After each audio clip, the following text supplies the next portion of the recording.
Vous mangez toujours le même burger. Au début, vous pensez que c'est du steak, à la fin, c'est du burger. Et en fait, c'est de la malbouffe. Quand j'étais plus petit, mes méchants préférés, c'était les méchants de James Bond. Comme maintenant, ce sont tous les patrons des GAFA.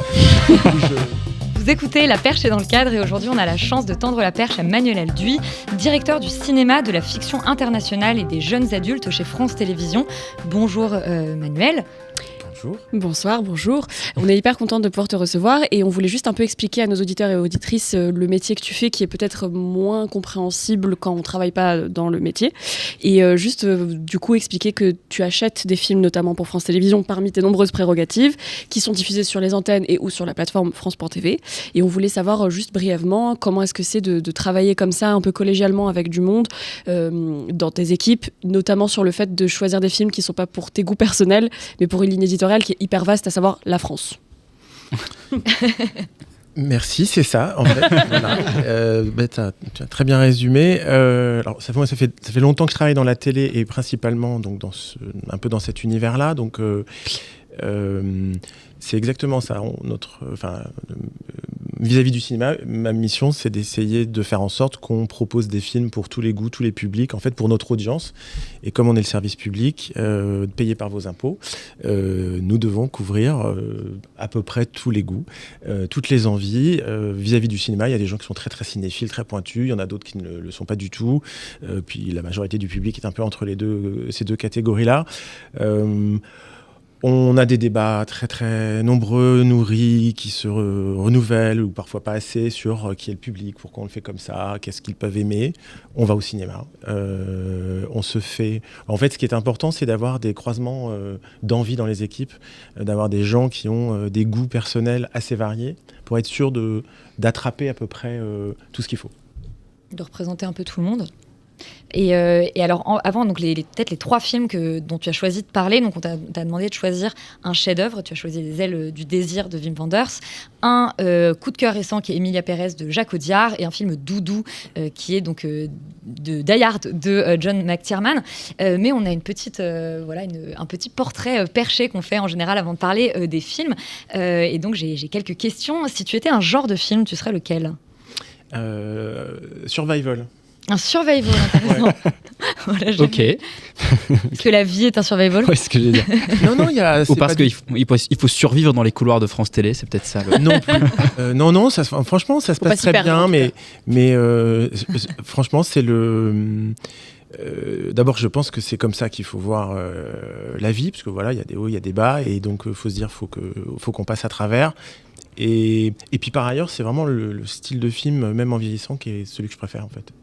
Le plus ludique. Ouais, et je te rejoins. C'est vraiment un de mes genres préférés. Si tu étais un héros ou une héroïne de fiction ? Là, c'est plus compliqué. C'est un peu en lien avec John McClane en fait. John McClane. Franchement. C'est pas si compliqué du coup. Non, mais c'était tellement une évidence en fait qu'il y a il y a le côté un peu cassé qui est bien. Puis il a quelques tips en matière de survival. Un méchant ou une méchante ? Dark Vador. Ah. Oh, waouh. Dark Vador. C'est le meilleur. C'est presque le. Oui, parce que voilà, c'est je suis ton méchant. père, parce que c'est le méchant qui m'accompagne depuis le plus longtemps possible. Enfin, vraiment de tous les méchants de cinéma. Parce que c'est un méchant qu'on peut comprendre, qui n'est pas binaire. Quand j'étais plus petit, les méchants préférés, c'était les méchants de James Bond. Comme maintenant, ce sont tous les patrons des GAFA. Du coup, j'ai renouvelé un peu. Voilà, et je me dis, en fait, Dark Vador, qui est mon fond d'écran de mon ordi, depuis très longtemps, c'est lui. En fait. Il n'existe pas encore. Pour l'instant. Écoute, attendons. J'ai un peu peur de la suite s'il y a un type qui commence à devenir une espèce de machine. Dans quel univers de fiction tu aimerais vivre ? Lost, du coup. J'hésite. Je pense que c'est... Non, en univers de fiction, j'aurais dit le western. Le western parce que c'est un univers de fiction qui pose énormément de mythes en permanence, pas forcément tous dans tous les films, mais qui est donc à la fois très concret, du sable, de la poussière, des cactus, enfin on le sent matériellement, c'est ça que je veux dire, il y a un grain, et en même temps il porte des mythes de vie et de comportement. Et le chef-d'œuvre que tu n'aimes pas, que tu n'as jamais compris ou que tu n'as plus envie de voir ? Alors, je l'ai très bien compris, c'est Le Dernier Tango à Paris. Parce qu'il fait partie de ces films que j'ai vus sur le tard quand j'avais l'âge de le voir, hein, donc dans les années 80, et qui est à la fois un chef-d'œuvre, hein, factuellement, esthétiquement. Il y a des émissions très bien qui expliquent pourquoi c'est un chef-d'œuvre. Mais il fait partie de ces films qui illustrent la question de est-ce que on peut faire tout et n'importe quoi en termes de message, de vue de la société, de vision de la société dans l'art et dans le cinéma en particulier. Et c'est un film qui pour moi est à titre personnel très malaisant. Alors, il y en a d'autres, on peut faire la liste. Je dis ça vraiment à titre personnel. Il n'est pas impossible qu'on l'achète sur France Télé, hein. Je le dis tout de suite avant que tout le monde nous dise voilà, vous voyez, il a dit ça sur ce podcast. Il va censurer Le Dernier Tango à Paris. Non, je suis contre la censure des œuvres. C'est pas le sujet. Après, la question, c'est pas de ne pas montrer le film, c'est la question de comment on l'accompagne et que c'est un film unique dans l'histoire du cinéma à cause de son contexte de tournage. Quasiment, il y a très peu d'exemples qui soient à ce point marqués par leur contexte. C'est vrai, mais c'est aussi la question je pense que ça c'est une problématique qui est très intéressante aujourd'hui, c'est de pouvoir de trouver et de réussir à mettre les mots sur ce qu'un film peut comporter. Alors, Le Dernier Tango à Paris, il le comporte dans sa fabrique. Mais il y a des films qui se sont passés de façon très correcte pour les gens et les protagonistes du film. Il n'y a pas eu de problème sur le tournage, mais ce qu'il montre pose question. Peut vraiment poser question. Et donc, si on n'arrive pas juste à dire ça de façon très simple, je pense qu'on passe à côté du sujet parce qu'on reste juste dans un débat théorique sur les qualités artistiques, esthétiques d'une œuvre. Et on se dit, là, c'est juste pas possible. Alors, Le Dernier Tango à Paris, il se trouve qu'en plus, il est à nouveau dans une polémique que vous connaissez. Quand le podcast sera diffusé, ça sera toujours un peu là. On en a d'ailleurs parlé un peu. On en a parlé effectivement à l'antenne. Donc voilà, je sais. De la Cinémathèque. Et en fait, le sujet n'est pas de dire que c'est un mauvais film. C'est un très bon film, mais il faut pouvoir dire une chose simple. C'est un film qui comporte une agression sexuelle. Et qu'en plus on le voit. Le public va le voir en voyant la scène du viol. Donc pour moi, c'est un film que j'ai pas envie de revoir. Puis ça relance en fait la question aussi de... En fait, là, il y a le contexte du tournage qui s'est passé de manière violente, mais aussi il y a l'idée de certains cinéastes qui sont indissociables de leur œuvre parce qu'ils ont encouragé une vision de la société, comme tu le disais. Et dans ces cas-là, du coup, sur ces œuvres qui ont besoin de contexte, j'imagine que c'est quelque chose c'est une question que vous devez vous poser aussi au quotidien à France Télévisions, quoi.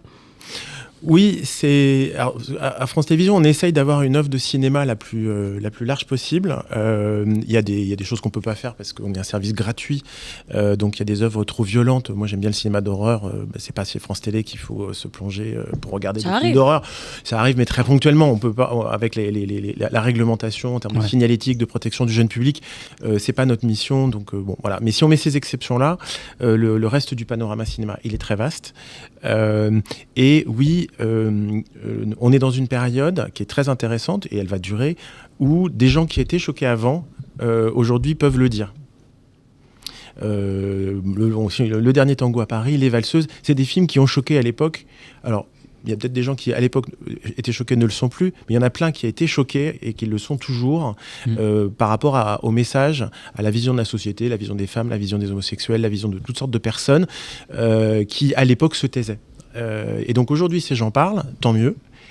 Et donc nous, qui parlons à tout le monde, nous devons montrer ces films parce qu'on n'est pas là pour faire de la censure culturelle, mais il faut qu'on arrive à dire on a bien vu, on a compris votre point. Et c'est vrai, ce film montre une image dégradante de telle catégorie de gens, etc. Comment on le contextualise ? Alors c'est très facile à écrire. Après, par quel média on arrive à faire passer ce message, c'est pas une évidence. Il y a des débats, par exemple les exploitants, il y a eu un débat de l'association des films d'art et essai, de l'AFCAE, avec le collectif 50-50 avant Noël, sur en tant qu'exploitant, est-ce que je dois mettre des panneaux avant le film, avant la projection, dans le hall ? Il y a des gens qui ont payé leur place et on va leur dire attention, le film que vous allez voir contient des images dégradantes, ça peut heurter. Donc eux, ils ont leurs réflexions, mais ce sont des lieux physiques. Nous, on est diffuseurs. Donc il y a des gens qui nous regardent, ils nous prennent en direct avec la zapette à la maison. Qu'est-ce qu'on met ? On met un carton avant ? Je ne sais pas. Ouais, un bandeau en bas. Un bandeau en bas. Bon, c'est pas, on va pas créer une nouvelle signalétique. Donc c'est comment on présente cette contextualisation qui est une question. On va tester des choses, je pense, cette année en numérique. Et on va essayer de dire que c'est un sujet qui est important pour que les gens se disent, si c'est important, ça veut dire qu'on va le trouver chez France Télé. Et après, donc, il va falloir qu'ils cherchent. Bon, le premier film dont on va parler, c'est Les Ailes du désir. Je crois que Yuri a une petite bande-annonce.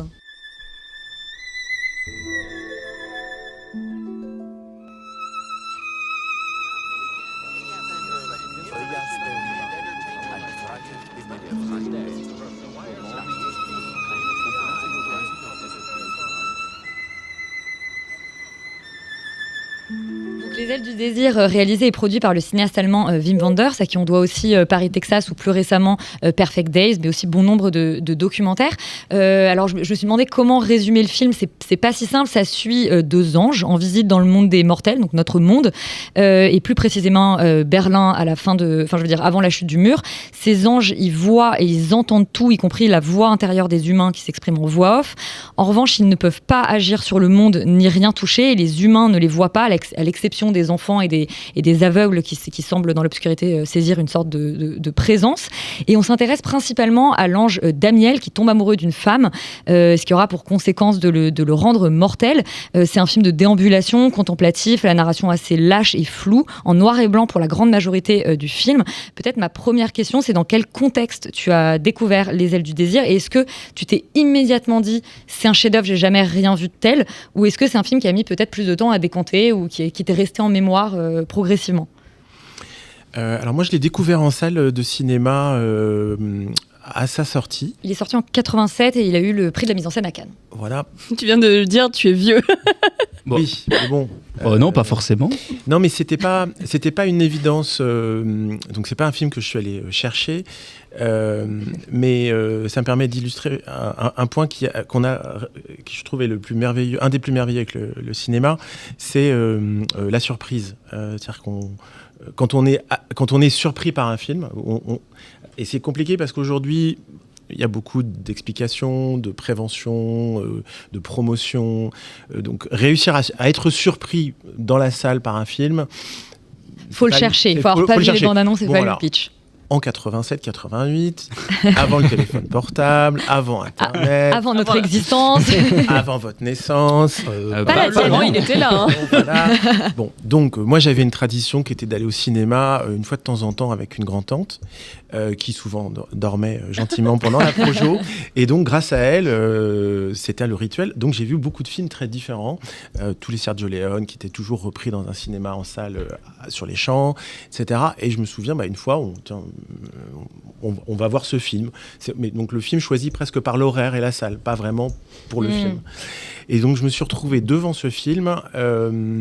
J'avais déjà une petite culture de cinéma d'auteur, mais il ne faut pas se la raconter, pas tant que ça, parce que c'était une culture presque familiale et donc pas nécessairement personnelle. Et je suis vraiment resté scotché par la mécanique presque de... Alors je ne suis pas croyant, je ne l'étais pas, je ne suis toujours pas, mais quand même, ils arrivent à entendre les conversations, le stress. Donc ça m'a ouvert sur énormément de... Vraiment, ça a été un choc presque sensoriel. Ensuite, j'ai trouvé que le noir et blanc était très, très, très, très, très, très, très bien fait. Donc le spoiler... il tombe amoureux, tu l'as dit, après il devient humain. Le clin d'œil avec Peter Falk qui dit « je sais que t'es là ». Oui, parce que Peter Falk interprète son propre rôle. Donc Peter Falk qu'on connaît pour Columbo, qui vient jouer donc, sur un film. Dans un espèce de... on va pas appeler ça un food truck, mais bon, presque. Et il dit « je sais que t'es là, moi aussi j'en étais un ». Et vraiment, ça a été le choc de la découverte. Ça correspondait absolument à rien de ce que je regardais à l'époque. Et ça m'a vraiment marqué. Donc après, je l'ai revu, je l'ai acheté en VHS, vous restez dans la vieillerie, je l'ai acheté en DVD, je l'ai acheté en Blu-ray. C'est un film qui correspond moins aujourd'hui à mes goûts, mais... qui a créé une forme de je suis resté là, c'est vraiment la découverte absolue de quelque chose auquel je ne m'attendais pas du tout et qui m'a vraiment réjoui individuellement, personnellement, qui m'a donné des frissons. Et puis en plus, 2 ans après, même pas 18 mois après, le mur il tombe. Oui, donc le film après, en fait, ce qu'il a pris, c'est aussi une image c'est le film des derniers moments de Berlin. Moi, quand j'étais ado, on pensait que la planète allait disparaître, non pas à cause du réchauffement climatique, mais juste parce qu'on allait se prendre une bombe nucléaire. Il y avait un film plus marquant que vous n'avez pas connu, qui s'appelait War Games. Oui, bien sûr. Ça partait dans tous les sens et on passait à deux doigts de plus avoir de planète. La poursuite d'Octobre Rouge, même de John McTiernan. Voilà, donc on était quand même dans cette petite atmosphère de fin de guerre froide où il y avait certes Gorbatchev, mais quand même. Donc Les Ailes du désir, 1, le choc, et puis 2, juste après, en plus, c'était Berlin, quoi. C'était le Berlin d'avant. Et surtout qu'en plus on sent vachement, je trouve, espèce de bouillonnement de liberté, notamment avec cette magnifique scène de concert, je trouve, qui est géniale et une belle part à la jeunesse. C'est vrai que tu dis que tes goûts ont vachement évolué et que c'est pas forcément un cinéma qui représente le mieux ce que tu aimes aujourd'hui, et c'est vrai que tu cites le Survival, et je pense qu'on peut... il y a un film, ce film-là est complètement opposé aujourd'hui, Survival. C'est un film qui a quasiment pas de narration, en tout cas pas vraiment de narration claire, qui est vraiment basé sur l'errance, et qui est presque un peu cosmique. Est-ce que justement cette approche-là, presque méditative du cinéma, c'est quand même quelque chose que tu vas chercher dans des œuvres aujourd'hui et qui t'apporte des choses, en tout cas qui te suit un peu au quotidien, ou au contraire tu l'as un peu lâché avec le temps?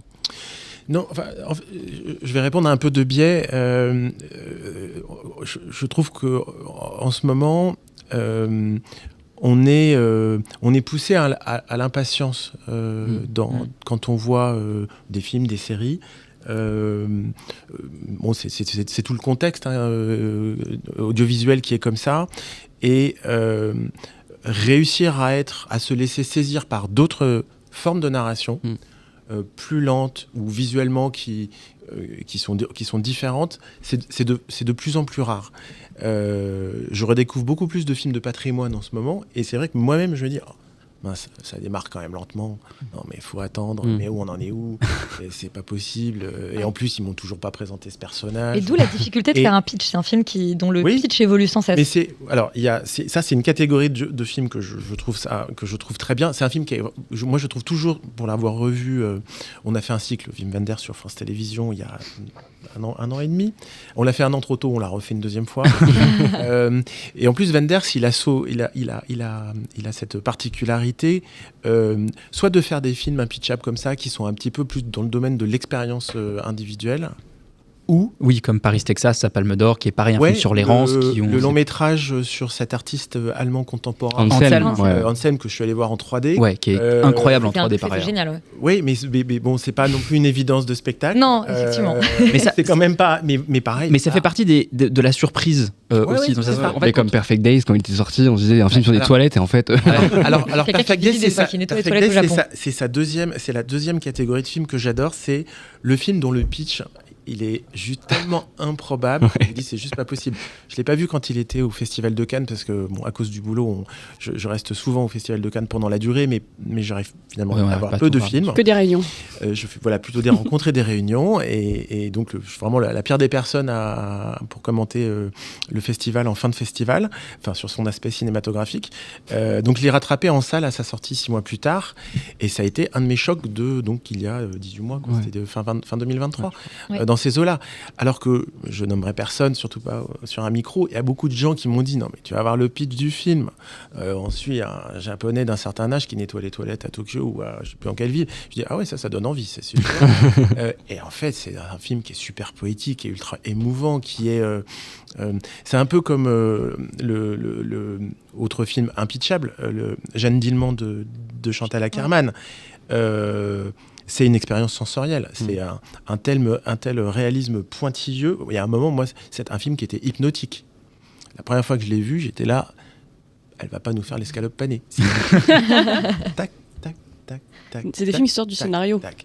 Complètement. Et en fait, faut se laisser prendre. Et aujourd'hui, en fait, dans le cinéma, je trouve qu'en tant que spectatrice-spectateur, on n'est pas poussé à s'ajuster sur l'œuvre qu'on regarde. Il y a même un concept à Hollywood dans le marketing qui s'appelle la pre-awareness, qui est un mot que je trouve horrible, qui est en fait que on va s'intéresser à ce que les gens en fait réagir à ce que l'on connaît déjà, et en fait on va aller, mais d'ailleurs de manière très naturelle aussi parce qu'on est surstimulé, vers des sujets, vers des IP avec 1000 guillemets que l'on identifie déjà. Et du coup, dans ce cadre-là, Les Ailes du désir, en effet, c'est un peu l'antithèse complète d'un film qui aurait une pré-awareness quelconque. Ce film, il a aussi une dimension très poétique, on l'a dit tout à l'heure, quasi vraiment philosophique et mystique. Et dans est-ce que cette dimension poétique, c'est quelque chose que tu recherches aussi dans les films que tu regardes et a fortiori dans les films que tu souhaites défendre même dans ton travail ? C'est une question de cahier des charges qu'on donne aux films. Voilà. Et donc, il y a des films, une grande partie des films, et ceux qui, en général, restent dans la conversation, dans la mémoire, etc., ce sont des films qui portent quelque chose d'autre que simplement ce qu'ils racontent, si tant est qu'ils racontent quelque chose. Et puis après, à côté, il y a du popcorn. Ouais. Moi, j'adore le popcorn, j'adore les films bourrins, j'adore les films vraiment mais je les prends pour ce qu'ils sont, c'est-à-dire là, no-brainer, on se pose. Est-ce que le spectacle est bien fait ? Ouais. Je ne sais pas si vous avez vu ce film indien Kill. Kill, ouais, bien sûr. Où le titre apparaît au bout de la moitié du film. Oui, j'ai même oublié quand est-ce qu'il apparaît, le titre. Mais il y a un moment... Oh non, il va pas prendre la théière. Oh non, il va pas lui couper la main. Oh non, elle est... Voilà. En fait, mais au moins, la promesse était claire. Le titre est génial. Il y a un train...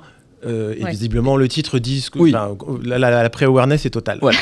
Donc on va juste attendre de voir si ça se déroule comme ils nous l'ont promis.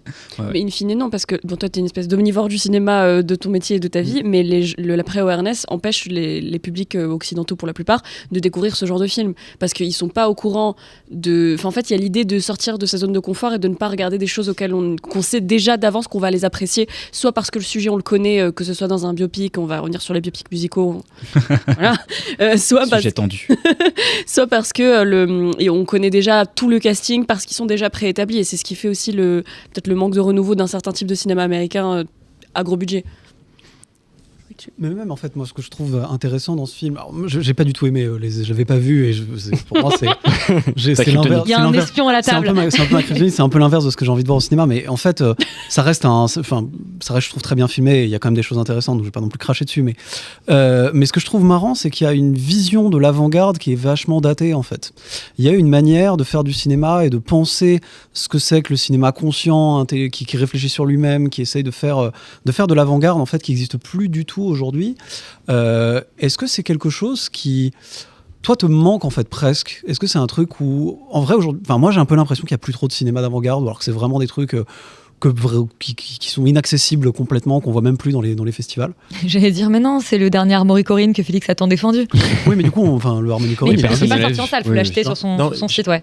Oui, j'ai un peu ce sentiment-là. J'arrive pas à me l'expliquer totalement. Je sais pas si c'est une question d'offre, parce que j'ai quand même l'impression qu'aujourd'hui on a encore plus de facilité à regarder des films sur toutes sortes de plateformes mélangeons la série avec. Donc il y a énormément de propositions très diverses. Donc je n'arrive pas à expliquer, mais oui, j'ai dans toutes les catégories pour le coup, même dans le popcorn.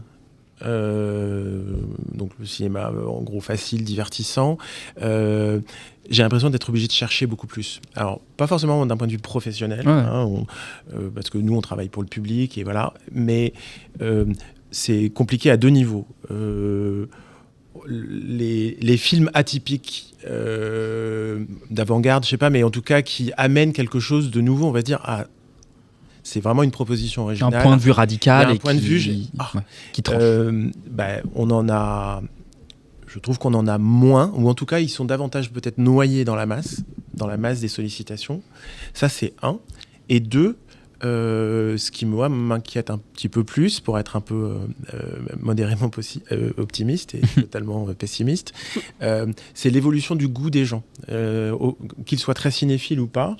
J'aime bien me dire qu'ici, à France Télé, mais il y en a d'autres qui le font très bien et mieux, il faut qu'on continue de défendre une logique de l'offre. C'est laissez-vous surprendre. Une fois de temps en temps. Pas tout le temps, on n'est pas tout le temps obligé de se prendre la tête et d'être dans un exercice esthétique, c'est du cinéma, c'est du divertissement, mais laissez-vous surprendre, et c'est pas grave si c'est comme ci et comme ça, pas en couleur, pas comme...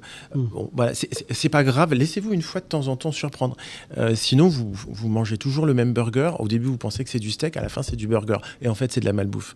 Et on glisse dans cette pente-là, en fait. Et c'est ça qui est un peu qui est un peu plus compliqué. Je regrette, pour faire le vieux rabougri, C'était mieux avant. aigri, c'était quand même mieux avant. Ouais, bien sûr. Ceci dit, on râle beaucoup de ça, nous aussi, Oui. assez facilement dans la perche. Je veux dire, c'est Oui. un constat qu'on partage. Ah oui, non, c'est sûr. C'est le Mais- manque de films à 20 millions, enfin, c'est le truc dont on a beaucoup Mais, parlé. mais ce que les- je trouve- mais ce que je trouve hyper intéressant, c'est ce côté-là, en fait, voilà, mais de la manière dont on en parle, même, je trouve que c'est quelque chose de. Il y a un peu cette notion de, en fait, en effet, de voir quelque chose qu'on comprend pas forcément, dont on se laisse complètement dépasser. Et la mort de David Lynch qui a eu lieu récemment, Ouais. c'est quand même Tout ça. Enfin, voilà, je boucle habilement ou pas, je sais pas. Mais en tout cas, il y a des films comme ça où parfois on les voit, on ne comprend pas ce qu'on regarde. Moi, ça m'a fait le cas avec Mulholland Drive, par exemple. Je n'ai pas compris ce que je voyais, mais je comprenais que ça me faisait quelque chose physiquement, quoi. Et donc, ce que je raconte sur Les Ailes du désir, c'est un peu ça, c'est-à-dire que ça te fait quelque chose, tu ne peux pas l'expliquer, et en même temps, aller dire à quelqu'un, mais va vivre la même expérience que moi, c'est très difficile de le transmettre avec autant de précision, quoi. Et en même temps, j'allais dire, le fait qu'on ait du mal à pitcher le film, c'est un peu comme quand on parle souvent de séries, on se dit, ça c'est juste la porte d'entrée, et ensuite tu verras. Je trouve qu'il y a quelque chose de très très agréable quand même aussi à se dire qu'on rentre dans une histoire qui va s'écrire progressivement et dont on n'a pas du tout les tenants et les aboutissants dès le début. Et effectivement, c'est le contraire de beaucoup de choses qu'on voit, et notamment sur Netflix ces derniers temps, avec des films où, enfin voilà, où pour le coup, c'était quoi la Awareness ? La pré-awareness est un peu totale. Alors, un film qui justement a créé une surprise absolue sur nous qui étions dans la salle à Cannes, c'était Emilia Pérez, le dernier film de Jacques Audiard. Je m'attendais pas du tout à voir ça. On écoute la bande-annonce et on en parle juste après. Señora. Sí.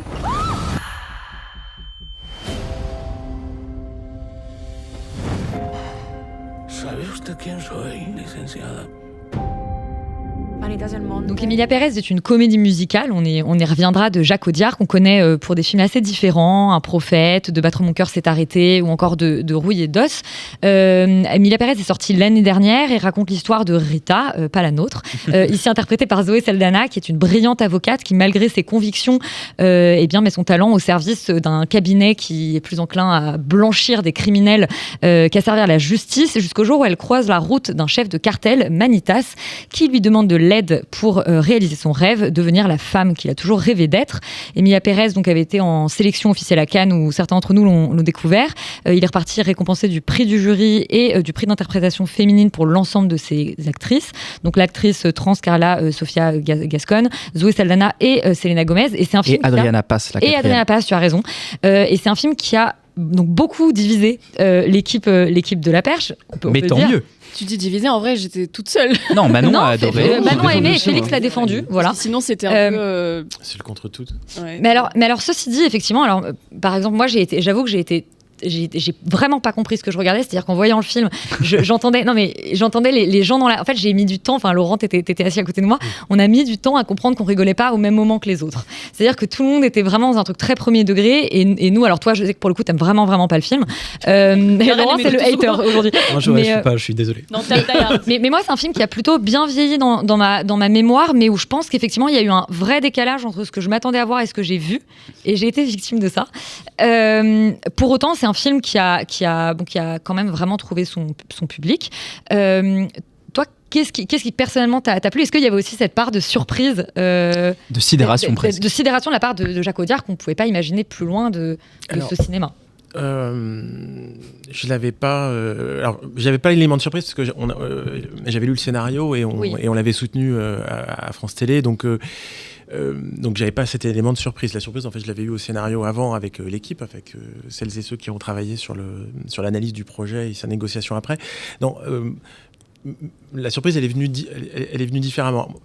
Ça m'a fait penser. Moi, Emilia Pérez m'a fait penser, en fait, en termes de process, du début à la fin, à The Artist. The Artist, il y a longtemps, j'étais chez un autre diffuseur et c'était le pitch qu'on n'a vraiment pas envie d'entendre quand on est diffuseur. Bonjour, je voudrais faire un film muet, noir et blanc. Ah. En plus, il va être très cher. Ok. Et après, il faut se convaincre, mais pourquoi on va le soutenir ? Donc, c'était vraiment très professionnel. Et Emilia Pérez, donc 15 ans plus tard, oui, à peu près, autre temps, autre époque, même stress, ou même difficulté. On adore le travail de Jacques Audiard, on lui fait confiance. Mais là, ça va être une comédie musicale, ok, au Mexique, un narcotrafiquant qui change de sexe. Ok. Et un scénario pas évident à lire, parce que dedans, il y a des moments qui vont être chorégraphiés, la musique, ça va être Camille. Donc, vraiment un objet, enfin un ovni. Vraiment un ovni. Il faut savoir se projeter dans ces moments-là, faut sauter. Il n'y avait pas les paroles des chansons dans le... Si, il y avait les paroles des chansons. Je n'ai pas vérifié si c'était exactement celles qu'on a lues, mais peu importe. Mais elles n'étaient pas mises en musique. Donc. Et donc, on s'est dit, tiens, là, on pensait que les Olympiades, c'était déjà pas mal, mais en fait, les Olympiades, c'est très simple. C'est juste en noir et blanc, mais c'est très simple. Là, vraiment, on est dans un ovni. Et donc, quand je l'ai vu, je pense que je l'ai vu 2 fois l'année dernière. La première fois à Cannes, une double satisfaction, l'espèce de soulagement professionnel. Ah, c'est quand même très très bien. Non, mais parce que les ovnis, ça peut, ça passe, ça casse. Partir, ouais, ça peut et partir. tu l'avais pas vu avant, t'avais pas une projection équipe? Non, pas moi. Valérie Boyer, son équipe qui dirige France de Cinéma et qui était beaucoup plus proche du projet. Okay. Elle l'avait vu. Je pense qu'elle l'avait vu avant. Enfin, habituellement, elle est beaucoup plus proche de la fabrication. Non, moi je l'ai vraiment découvert comme tout le monde à Cannes, sauf que j'avais le scénario en tête. Donc j'avais cette immense satisfaction qui après s'est vraiment transformée en jubilation, parce que je me suis dit mais c'est tellement ovniesque et tellement maîtrisé et tellement génial que j'ai tout acheté. Et pour me rassurer qu'il n'y avait pas un effet canois où on voit un film de temps en temps dans une euphorie parfois. Dans une euphorie, oui, qui est un peu bizarre parce que c'est un peu dans un entre-soi, un monde clos où tout le monde parle de films un peu atypiques, et autour de la table, tout le monde ne les a pas forcément vus. Est-ce que tu as vu le film de machin? Voilà, donc tu vas voir, ça va être incroyable. C'est un moment un peu d'excitation bizarroïde qui laisse une image dans notre mémoire qui n'est pas forcément la bonne. Donc je l'ai revu à froid, en couple, plus tard, vraiment au moment de sa sortie. Et je me dis, avec quelqu'un qui n'est pas du tout dans notre secteur, j'étais bon alors, même avis, je dis moi aussi, la deuxième fois, c'est pas le même plaisir. C'est alors moi je n'aime pas les comédies musicales. Allez y venir. Je n'aime pas les comédies musicales et parce que mais je peux prendre beaucoup de plaisir. J'ai adoré La La Land, mais c'est pas un genre qui m'attire. C'est un genre qui me. Il y a une espèce de red flag. Zone de danger. Zone de danger. Ici, il y a 2 grands amateurs de comédie musicale. Il faut acheter la convention que les gens vont chanter. Il faut être séduit par le style de musique, les paroles, l'interprétation. En fait, en gros, ça rajoute beaucoup de paliers. Ça met quand même plusieurs niveaux d'exigence. En fait. Des barrières à l'entrée. Des barrières à l'entrée. Pardon. Non, mais sur la comédie musicale, sur la suspension de crédulité, c'est peut-être un des genres les plus ardus, parce que c'est le moins crédible. En fait, pas à mon sens, parce que moi, je trouve, par exemple, sur les survival, je trouve ça infiniment moins crédible que l'idée que quelqu'un se mette à chanter dans la rue, mais c'est peut-être... Dans un monde plus poétique que le nôtre, Rita. Chacun son trip. Mais alors, on a eu des débats sur le concept même de comédie musicale quand il s'agit d'Emilia Pérez, parce que Jacques Audiard lui-même dit qu'il l'avait pensé comme un opéra. In fine, sur le papier, ça reste une comédie musicale, quoi qu'on en dise. Et justement, en termes de chansons, on voulait te parler de ton rapport aux comédies musicales. Et vu que t'aimes pas ça, est-ce que c'est parce que le genre des chansons, enfin le genre musical des chansons t'a plu? Est-ce que c'est parce que le film transcende son genre et que c'est plus un côté narcotrafiquant et sur la transidentité que le côté comédie musicale? Ou alors est-ce que juste l'expérience dans son entièreté t'a saisi? Alors moi, déjà, c'est pas une comédie musicale intégrale au sens où tout le monde passe son temps à parler à l'autre en chantant. Non. C'est rare ça. Il y a que Jacques Demy qui fait ça. Oui, où il y a Jolie Jolie, là récemment sorti. Ah oui, c'est full chanté ça. Ah oui, c'est full chanté. Ah, j'ai pas vu le film. Oui, non, c'est vraiment full chanté. Non, mais je respecte. Je veux dire, c'est pas moi à titre personnel, mon style de film. Il me semble que La La Land, c'était presque full chanté. Ah, non, pas du il tout. y a à partir de la moitié du film. Ah pardon, ok. Donc il y a bien plus de chansons. C'est peut-être pour ça que tu as aimé le film aussi. Ouais, peut-être. Mais non, mais je pense que ça joue beaucoup parce que en fait, moi, c'est quand les gens commencent à chanter, en général, je décroche. Je me dis bon, je suis en train de voir autre chose. On m'a amené dans un concert. J'aime bien les concerts, mais c'est autre chose. C'est pas. Je suis plutôt en train de voir un film. Ou en tout cas, moi, ça me décroche de la fiction. Là, non, j'ai trouvé que il y avait à la fois l'expérience générale, globale du film, où j'ai trouvé ça très, très, très, très, très bien à tout point de vue. Et puis après, il y a l'émotion sur les personnages. J'avais un sujet sur vraiment, encore une fois, avec le script en tête. La femme trans, comment cette histoire va être racontée? Est-ce que ça va être crédible, gênant. Enfin, on peut tout avoir. C'est un film, c'est un terrain de mine, ce film. Mais vraiment, c'est un terrain de mine. Pour les auditeurs peut-être qui l'ont pas vu, qu'effectivement la comédienne joue effectivement le personnage à la fois pré-transition et post-transition. Exactement. Donc c'est un vrai terrain de mine, tourné en studio. Donc à Brie-sur-Marne, parler du Mexique. Le studio peut, Non, mais le studio peut rajouter aussi, peut mettre à distance, parce que ce sont des films qui ont souvent une esthétique qui est pas la même, qui sonne un peu moins vraie. Là où c'est incroyable, c'est que on ne voit pas que c'est du studio dans le film. Moi, ça m'a vraiment bluffé. Sauf dans certains tableaux musicaux. Oui, mais ça, limite, c'est volontaire. Ça fait partie de l'artifice de la comédie. Les moments où les camions roulent, machin, tu te dis pas, tiens, ça a été tourné en Seine-et-Marne, quoi. Et dans ce qu'on se disait tout à l'heure sur peut-être un paysage cinématographique un peu avec moins de surprises. Quand on arrive à avoir cette expérience, cette maîtrise, cette qualité de jeu, moi j'ai beaucoup aimé toutes les chansons, je les ai sur ma playlist Deezer. Laquelle est ta préférée ? Celle de dans le fundraiser quand elle va prospecter les cliniques pour cliniques, voilà, pour se faire refaire la poitrine. Ouais, je pense que Laurent va tomber dans les pommes. Ça va. Je suis vraiment désolé, j'ai l'impression que en fait le truc c'est que moi je trouve que cette chanson, en fait quand on a eu un débat, parce que moi je trouve que cette chanson est profondément comique et du coup je l'apprécie en tant que chanson comique. Voilà. Pas prise au sérieux. Mais je pense que le problème de perception du film, et c'est ce que je trouve en vrai exceptionnel, c'est que Laurent, toi quand tu l'as vu, tu pensais pas qu'il rigolait. En fait, ce qui est marrant, c'est finalement quand on a eu le débat sur le film, quand il est sorti à la Perche, il y avait une espèce de dissonance cognitive presque. On parlait du même film, mais on n'avait juste pas vu la même chose. Je trouve ça presque beau, honnêtement. Et donc c'est pour ça que c'est moi par exemple ce truc-là, j'ai vu un truc hyper sérieux, hyper premier degré, ce que je trouve du coup très compliqué. J'y ai eu de la sidération aussi, mais pour d'autres raisons. Donc voilà, mais bon, je n'est pas forcément là pour refaire le débat, mais c'est vrai qu'il y a un truc. Je pense qu'en tant que quelqu'un qui a misé sur le film, entre guillemets, comme toi, le voir comme ça. Et puis avoir un succet public aussi après. Un succès public, je peux comprendre qu'il y a une sorte de soulagement, quoi, presque, de se dire, en fait, voilà. C'est un. Par exemple, Anatomie d'une chute, donc l'année d'avant, qui était aussi un film sur lequel on avait misé, c'était un scénario qui était compliqué à lire parce qu'il était très touffu.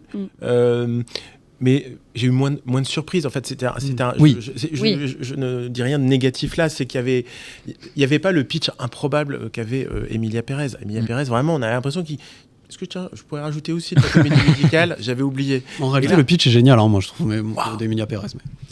Je dis pas qu'il n'est pas génial, je dis que c'est un ovni. C'est loufoque. Et qu'on a peu d'ovnis dans le cinéma. Or, le cinéma, normalement, c'est un endroit où on doit de temps en temps quand même être surpris. Et devrait agréablement surpris. On devrait pouvoir avoir des ovnis financés, justement. Parce que ce qui est intéressant, c'est que ce film-là, en vérité, ça aurait pu être, si ça n'avait pas été Jacques Audiard, et c'est le propos de ma question suivante, ça aurait sûrement été un film qui aurait dû coûter genre 200 000 € et qui aurait été un film étranger et sorti technique sur 2 écrans. En l'occurrence, ce que je trouve intéressant, c'est que les gens... Alors, Emilia Pérez, c'est le nom du personnage principal, mais quand je suis allée le voir au cinéma, il y avait beaucoup de monde, mais personne ne disait Emilia Pérez, tout le monde disait « je vais voir Audiard ». Ce qui est en soi hyper intéressant parce qu'il y a une image de marque liée à ce réalisateur. C'est peut-être le réalisateur français qui a la plus grande image de marque, je veux dire contemporain. Et je me demandais... J'allais dire avec Dupieux. Pas chez tous les Français. Je pense que Audiard, Clapiche. En vrai, on a un cinéma qui est très autorisant et du coup... Complètement. Mais en tout cas, sur un pitch comme ça, je me disais aussi, quand on l'appréhende en tant que spectateur, est-ce qu'il y a aussi pas une idée, donc là je parle à toi en tant que spectateur, une idée de, même si tu avais lu le scénario, je m'attends à un truc de Audiard, donc je sais pas, je m'attends peut-être à un certain type de violence, à un certain type de plan, d'acteur, de machin. Alors, moi, j'ai jamais eu et j'ai toujours pas de fidélité en tant que spectateur à des autrices ou des auteurs. J'aime bien quand j'aime une œuvre, parce que j'en ai découvert beaucoup sur le tard, après creuser, c'est-à-dire aller les voir. Mais j'ai jamais été dans une démarche à titre individuel. Je vais aller voir le film, le dernier. Oui. Un tel. Non, j'attends de voir, ça dépend des échos, des gens que j'aime, etc. Et donc, j'ai des expériences de cinématographie de certains auteurs à trous, parce que je les ai lâchés à certains moments. Voilà. Donc, à titre professionnel, tu as tout à fait raison, il y a des auteurs qui sont des marques et un certain nombre de partenaires historiques ont tendance à faire confiance et à soutenir la carrière. Ça peut s'arrêter, mais ça arrive. c'est aussi un réflexe de public. Je pense que Quentin Dupieux, par exemple, est dans un autre dans le genre film d'auteur branché qui en fait 4 par an. Et puis, de l'autre côté, dans le genre je suis le Godard qui sourit, Emmanuel Mouret, sont deux types de cinéastes qui ont leurs 300-400 000 personnes. Je suis le Godard qui sourit, je retiens. J'aurais presque dire Romer qui sourit, moi, je sais pas trop. Mais Ouais, Romer, Godard. Dans les deux cas, c'est chiant, pardon. Ouais, mais voilà. Ah, mais il y a des gens qui adorent. Alban n'est pas là, parce qu'on a Je dis ça parce que j'ai jamais vu de film d'Emmanuel Mouret. Moi, j'aime bien les deux, mais par exemple, ça, ce sont deux cinéastes qui se sont, sans doute à peu près le même âge, qui se sont créés leur famille. Ils ont leurs fans, en fait, ils ont leur public. Ça se voit en salle, ça se voit même quand à c'est la télé, diffusé, quand c'est diffusé. Ils ont une homogénéité, ils ont une ligne. Et puis il y a des cinéastes comme Audiard ou comme Ozon qui font, on peut presque être surpris complètement d'un film à l'autre. Franchement, François Ozon, c'est un cinéaste entre 8 femmes et ça s'est bien passé. Ouais, non, mais tout s'est bien passé, pardon. Enfin, il y a de tout. Donc, mais ça reste quand même entre guillemets pas une marque, mais quelqu'un. Christophe Honoré, qu'en est un autre, qui a une cinématographie assez variée. Oui, c'est un peu notre cinéma national. Il est très basé, très centré sur des auteurs. Et c'est vrai que là, avec le succès du coup d'Emilia Pérez, et même on peut parler de The Substance, est-ce que tu as l'impression, parce que c'est un truc qu'on dit souvent du cinéma français qui enfin se libère de ses chaînes et tente un petit peu des choses et propose un peu des ovnis, est-ce que là, ça y est, c'est parti, tu as l'impression qu'on est sur ce genre de rail ou que c'est une petite vague un peu passagère et que finalement ça va s'essouffler? Je pense que les deux films, The Substance et Emilia Pérez, sont tellement atypiques qu'ils ne sont pas à même de lancer une mode, pas forcément de définir pas forcément de copycat, mais même d'ouvrir. Je pense que c'est pour des raisons différentes. Et deuxièmement, la période, elle est déjà avec un nombre cumulé d'incertitudes diverses et variées, telles que ça favorise pas forcément l'expansion, la créativité et tout. Il y a des incertitudes sur comment on finance les films, sur comment on les exploite. Vous qui commentez les films, les œuvres qui sortent, la polarisation du public, elle est vraiment dingue. Ça se concentre sur un petit nombre d'œuvres. Moi, j'ai connu des débats il y a une quinzaine d'années sur la crise des films du milieu. Il y avait un groupe de travail. Le Club des 13. Voilà, le Club des 13, emmené par Pascal Ferrand, qui avait fait un rapport. Mais alors, si à l'époque il y avait la crise des films du milieu, mais alors aujourd'hui, on a des cartons comme Enfant phare, comme 20 dieux, qui sont des films. Pour expliquer, pour le public, c'est les films qui sont ni extrêmement bien financés, ni des petits films qui se font avec 3 francs 6 sous. Donc c'est ça. C'est la disparition de la classe moyenne, quoi. C'est ça. Oui, alors en fait, c'est un petit peu différent, c'est qu'aujourd'hui la polarisation, on la voit sur les entrées en salle, et donc. C'est-à-dire qu'un film qui ne marche pas, il va vraiment rien faire. Mais vraiment rien au sens, ça va être 20 000 entrées. Voilà. Alors qu'avant, on se disait, j'ai misé sur ce film en tant que diffuseur, le film, il a 3-4 millions, il a de budget, il a quand même 1 ou 2 acteurs, actrices connus, il va se planter, il va faire 100 000 entrées. Là, en fait, il peut vraiment ne rien faire. Et il y a à la fois la polarisation des goûts du public. Je pense que la diffusion numérique dans les salles accélère le phénomène parce qu'on peut programmer ou déprogrammer dans une même salle les séances avec une facilité, c'est très simple, donc c'est très dur de tenir le public. Mais vous avez des films du milieu, c'est pour ça que je veux juste mettre un bémol, qui arrivent à cartonner, et ce sont les films les plus rentables. On termine l'année avec 20 jeux et Enfant phare. Enfant phare qui va frôler les 2 millions de téléspectateurs. Il les a déjà passés. Il les a atteints. C'est vraiment l'exemple typique du film du milieu, donc qui n'est pas un film fauché. Il a des partenaires, mais qui n'est pas un film très cher. 20 Dieux, c'était un peu plus petit comme. 20 Dieux est encore plus petit. Premier film en plus. 20 Dieux, c'est un premier film. Il n'a pas du tout de casting connu. Il est dans une localisation géographique très très typée, beaucoup moins spontanément accessible pour le grand public. Et c'est vraiment la belle histoire. Et c'est un bon film. C'est peut-être aussi la clé du. Oui, alors. Mais ça c'est. Mais pas toujours. Je ne sais pas malheureusement. Moi, je sais pas répondre à la question. C'est quoi un bon film ? On a tous nos goûts. Voilà. On a tous nos goûts. Non, mais je suis d'accord.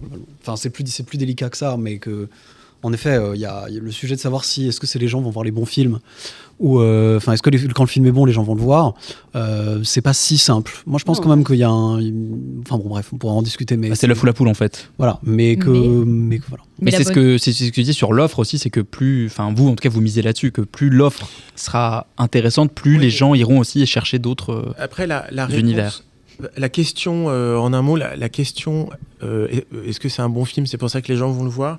Ce qui est compliqué et réjouissant avec le cinéma, c'est qu'on ne peut pas juger un film immédiatement. On le juge quand il sort, ça c'est un jugement. Mais un film, il va être jugé sur la durée. Ouais.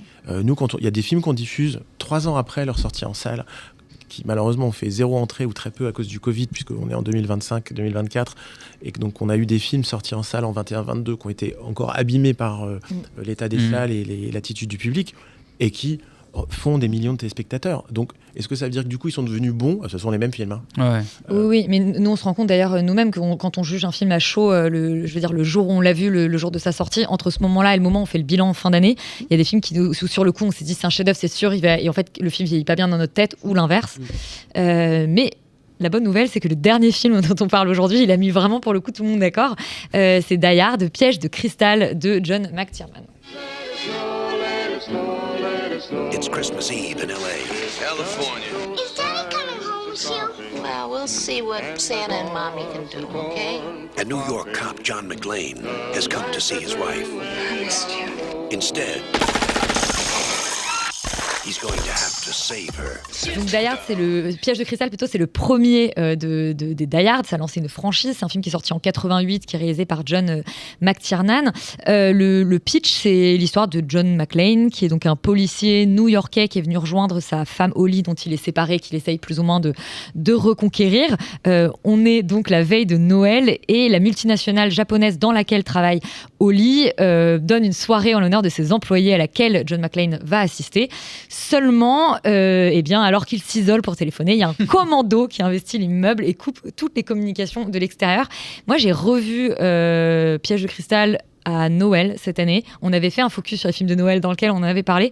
Et je me suis vraiment dit que John McTiernan, c'est probablement un des plus grands réalisateurs d'action, peut-être un des plus grands réalisateurs tout court. Toi, quel est ton point de vue sur ce réalisateur En fait, il y avait Predator avant. Bien sûr. Il a réussi à... En fait, il a réussi à faire en sorte que les films qui ont suivi ceux qu'il lui a fait, paraissent tous ringards. Ouais. En fait, c'est ringardiser le futur, c'est quand même super fort. C'est-à-dire qu'il a lancé quand même des modes. Genre Predator, je ne sais pas si c'est une mode, mais bon, le film de bestiole qu'on n'attend pas. Beaucoup plus politique que ce qu'on attend. Ouais, vraiment le truc, on pense qu'on va voir quelque chose et finalement, oh là, en fait, c'est un autre film que je suis en train de voir. Et alors Die Hard, c'est une évidence. Le gars que les méchants n'attendent pas dans leur prise d'otage d'une tour, d'un train, d'un bateau, d'un aéroport. La Netflix on a publié un au moment de Noël. Publié. C'est un bon terme pour... Ça s'appelle de la publication. On le drop sur la plateforme. Et dans tous les pays et dans toutes les nationalités, c'est vraiment une mode. Et moi, je pense qu'on n'a jamais eu... Et pourtant, très sincèrement, je me précipite. Dès que j'ai ce pitch-là, je vais voir le film. Ah, donc tu as vu Carry On? Oui, mais franchement, oui. Et alors lui, je l'ai vu en plusieurs morceaux. Oui, j'étais pas pressé. Non, mais rien. Et donc de temps en temps, je me refais une piqûre de Die Hard en me disant, mais quand même. Et là, je me dis, ah oui, ok. Mais ce qui est fou, c'est qu'il a réussi à faire ça non pas une, mais 2 fois avec Die Hard quand même. Oui, parce que le 3. Ouais. Et avec Samuel L. Jackson, qui pareil réinvente complètement, enfin qui éclate le concept de Die Hard, qui est un mec enfermé dans un endroit clos, qu'il a dit en fait. Il est enfermé dans une ville. Et donc là, toute la ville devient un terrain de jeu pour lui. Et c'est assez incroyable. Quand est-ce que tu as découvert ce film pour la première fois et qu'est-ce qui t'a fait quand la première fois que tu l'as vu? Le premier, le Die Hard premier. Lui, je l'ai découvert à la télé. Franchement. Donc en français. Ouais, en français. À une époque où il y avait des bonnes VF. Je l'ai découvert en français à la télé, donc c'était plutôt vers 90, quelque chose comme ça. Je me dis, mais comment je suis passé à côté de ça? Mais bon, comme c'est vraiment le bon divertissement, franchement, c'est pas compliqué d'aimer Die Hard quand on le voit la première fois. Ouais, ouais. Quand on aime un peu ce genre de film, il est bien fait. Le truc plus surprenant que je ne savais pas, c'est qu'en fait, il a tellement bien vieilli qu'il n'y a pas de débat, en fait. Et il mélange plusieurs choses. Il mélange le héros. Pas trop musclé, enfin je vais enfoncer des évidences, mais moi j'étais fan de Terminator, Predator, etc. Et je me dis, pour une fois je sors du culturisme, j'ai quelqu'un qui porte un Marcel, je ne suis pas obligé tout de suite d'aller à la salle de gym pour m'identifier à ce modèle. Il souffre, il saigne, il se coupe les pieds. Et il fait ça parce que c'est un peu un loser, quoi. Et il y a un truc hyper touchant. Il a une petite formule que Yippee, etc., qui le rendent vraiment sympathique. La VF, enfin la voix française de Bruce Willis est topissime dans ce film, et après, enfin ça a été longtemps la même voix. Enfin, je pense d'ailleurs quasiment jusqu'au bout. Le Hans Gruber, il est chic. Quand j'étais plus gamin, j'étais fan des James Bond, mais comme tout le monde, tellement caricatural par rapport à ça. Bon, bref, donc en fait, il y avait énormément d'ingrédients. Il se trouve qu'en étant beaucoup plus âgé, j'ai travaillé 2 ans et demi pour la Fox. Et mon premier jour à la Fox, en août 2016, c'était dans la Nakatomi Tower, qui se trouve être la Fox Plaza. Et donc, quand je suis arrivé là, donc le taxi, la tour, franchement c'est l'expérience, je rentre, je touche le marbre du hall, je ne sais pas si vous vous souvenez, quand les terroristes arrivent, il y en a 2 qui vont désactiver, neutraliser les 2 vigiles qui sont en bas, ils lancent un petit flash qui va éblouir le vigile avant de lui casser la gueule. Vraiment, c'est exactement comme ça. Et donc tu as fait la même chose. Bien sûr. Et c'est pour ça que tu n'as tenu que 2 jours. Voilà, et je suis monté. Après, nous, on avait nos bureaux au 13e étage, donc c'était pas tout en haut de la tour. Ouais. Porte-malheur, c'est pour ça que tu dis ça ? Ouais. Pas du tout. Et donc, voilà, en fait, c'est une fascination. C'était une tour, c'est une tour qu'on voit de loin. Il n'y a pas tant de tours que ça à LA. Donc, il y avait tout. Il y avait. Mais après, moi, j'ai bien aimé, mais je trouve que c'est quand même moins bien. Les Steven Seagal, il en a fait un dans un bateau. Et piège en haute mer, piège à haute vitesse. Voilà, et un dans un train. C'est venu après, quoi. C'est jubilatoire. Au cinéma après ? Alors le Die Hard 3, je l'ai vu en salle, et là c'est un kiff qui est différent parce que on sait ce qui va se passer, et c'est incroyable, c'est à New York. Il n'y a pas les murs. Mais ce que je trouve marrant en fait, parce que ça nous fait revenir sur le concept de pre-awareness, c'est que justement je trouve Die Hard, c'est un film qui prend toujours l'inverse de nos attentes. Il y a un vrai travail, même scénaristique, je pense, sur la manière dont... Parce qu'en fait, c'est une espèce de contre-heist movie, un peu étrange, où en fait, on va pas suivre les gens qui vont faire le heist, mais le mec qui va retrouver le grain dans la machine. Et à chaque fois, en fait, il se passe des trucs où on se disant « Ah, on est en terrain connu », puis en fait, non. Et je pense que la grande force, finalement, de ce cinéma-là, et plus généralement du bon cinéma d'exploitation, du grand cinéma d'exploitation, c'est cette capacité-là, justement, à dépasser cette pre-awareness-là. Et je trouve que vraiment, Die Hard, c'est un des meilleurs exemples. Même le 3, à mon avis, même encore au-dessus, à mon sens. Mais... Oui, mais dans le 2... dans le 1, le 2, c'est un peu différent. C'est pas le même. Enfin, ça, c'est pas... Pour moi, il compte pas. Mais le... Je les ai tous vus. Même la même en Russie. Là. Mais bon, c'est d'abord le 1. Et dans le 1, les méchants sont pas caricaturaux. Enfin, où ils sont juste ce qu'il faut. Il est parfait, le méchant. En fait, il est caricatureux d'une manière étrange. C'est-à-dire que son accent est scandaleux, mais en même temps, il est tellement charmant. La teinture est scandaleuse. Tous les personnages secondaires, le journaliste, le pote, le flic. L'immense second couteau du cinéma américain. Même le jeune qui attend, le chauffeur, attend au sous-sol, les 2, Dupont et Dupont du FBI, qui arrivent... Tous ces personnages, en 3 phrases, ils sont super bien caractérisés. On y croit. On a envie que lui soit giflé, lui meure vite, lui s'en sorte. En fait, vraiment, c'est rare. Hein, et les mauvaises inspirations derrière, enfin les mauvaises copies derrière, c'est la même chose dans la trame, mais tout en moins bien. Et c'est pas aussi efficace. Du coup, c'est pas aussi efficace. Parce que là, on a envie de voir les personnages jouer avec les uns avec les autres, les uns contre les autres. Et puis en plus, c'est un héros dont tu as dit tout à l'heure que c'est un héros qui ressemble, qui te donne pas tout de suite envie d'aller à la salle de muscu, et je trouve ça hyper intéressant, notamment dans ce film-là. Et moi, ça, je rapproche un peu de Jason Bourne aussi. C'est un héros qui est pas une masse de muscles et qui en fait a pas envie d'être là. Et moi, c'est un truc que j'adore dans Die Hard, et c'est le fait que en fait il est là malgré lui, et qu'en fait il déteste cette ville. Il est dans une situation horrible. Vraiment, il est loin de chez lui, et pourtant il va devoir faire tout ça. Et je trouve que ce côté de putain, j'ai pas envie de le faire, mais ça m'arrive dessus. Je trouve que c'est tellement jouissif, notamment dans Die Hard et ensuite dans tous ces enfants bâtards, qu'il y a un côté qui est très très identifié en direct en fait. Et dans la période, en fait, on sortait quand même des années 80, qui était une période où, au milieu des années 80, on avait le pire de la gloriole américaine. Ouais. Enfin, on avait Chuck Norris, on avait moi j'ai vu Portée disparue en salle. Ah waouh. Donc, on avait Laurent est jaloux. Je trouve ça stylé. Non, c'était la fête du cinéma, on s'est dit bon, qu'est-ce qu'il y a? Il n'y a pas trop de monde. Voilà. Non, on avait j'aime bien Rambo, mais on avait les Rambo. La fin de comète de Rambo, on avait la fin de comète de Rambo, on avait la fin de comète de Rocky. Donc on était dans un cinéma américain d'action ultra testostéroné, idéologiquement fatigant. C'est mignon de manière de le dire, oui. Bah quand même, c'était honnêtement. c'était vraiment décevant. Et tout d'un coup, il y a ce gars qui se coupe les pieds sur du verre, qui vient de nulle part. Il a juste un pauvre pistolet. Il est flic à New York et sa femme est cadre sup pour des Japonais. Elle est beaucoup plus cool que le lui. truc. Ah tiens, vous avez fait un truc bien plus intelligent que la moyenne. Et après derrière, il y a tout qui rentre en musique, quoi. Et puis exceptionnel. Et puis la force de mise en scène de McTiernan qui est quand même absolument extraordinaire. Directement, dès qu'on parle de Die Hard, les premiers mots, ça a été c'est dans une ville, c'est dans une tour, tes premiers souvenirs quand tu vas là-bas. Je trouve qu'il y a une mise en scène de l'environnement et de l'espace qui est absolument extraordinaire. Et ce qui est rigolo, c'est que tous les films que tu as choisis mettent en scène un environnement. Évidemment, Berlin dans Les Ailes du Désir, Emilia Pérez, c'est une comédie musicale, donc forcément, il y a des interactions entre personnages et environnement. Est-ce que filmer l'espace, c'est quelque chose qui t'émeut, toi, au cinéma? C'est important pour toi? Tu préfères les visages? Enfin, moi, je sais qu'à titre personnel, je suis presque plus ému par une architecture qu'un visage. Comment tu te places par rapport à ça? Parce que tu es bizarre. Parce que je suis un robot. Je pense que quand les films arrivent à être logiques et qu'on le sent et que ça se voit, qu'on le ressent, ce sont des films qui se mémorisent, enfin qui marquent, qui marquent plus. Par exemple, j'ai toujours eu un peu de mal, alors un peu moins en revoyant plus de films très anciens, mais un peu de mal sur le cinéma en studio. Ouais. Parce que c'est pas habité, quoi. C'est pas très habité. Et pourtant, Brie-sur-Marne.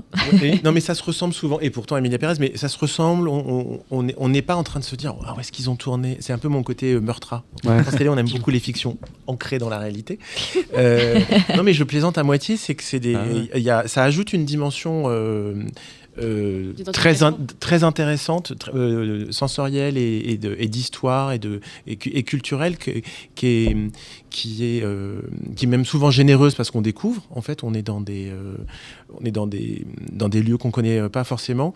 Qui moi est un truc qui me manque. Quand je le vois pas dans un film, je me dis mais ils auraient pu tourner n'importe où.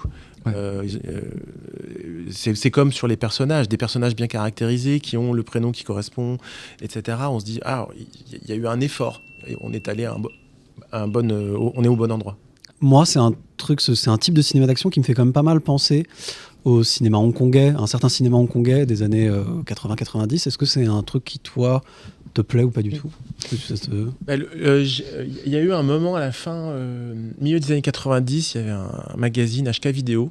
On a acheté le film sous blister avec le magazine dedans. Sur les ordisques ou c'était en... Ah non, c'était de la VHS même VHS, au début. Ouais. C'était vraiment... Oui, 90. Ouais, c'était même de la VHS. Ah oui, d'accord. Et c'est comme ça que, toujours, enfin, grâce à Die Hard, en fait, je me dis, tiens, là, il y a un truc qui ressemble à Die Hard, même si ça avait été fait avant, des John Woo, le syndicat du crime, des films comme ça. Ça ressemble à Die Hard, mais c'est pas Die Hard, et donc je me suis plongé là-dedans et j'en ai vu énormément. J'en ai une étagère entière, maintenant c'est du DVD. Il y a une petite distance culturelle. Voilà, ils sont à Hong Kong, il y avait aussi une pratique du surjeu. Bien sûr. Un peu outrancière. On peut dire Die Hard, c'est quand même pas non plus la comédie française. Mais je suis désolé, c'est très crédible. Oui, j'y crois complètement. C'est très crédible. Et donc j'adore le cinéma hongkongais, surtout ce cinéma des années 80 qu'on a un peu perdu. Toujours ce point de la standardisation du goût. Aujourd'hui, on a des films ou des séries qui nous viennent de partout. J'ai un peu l'impression qu'elles sont souvent écrites, montées et illustrées musicalement de la même façon. Et je prends la bande-son de l'un, je le mets sur l'autre.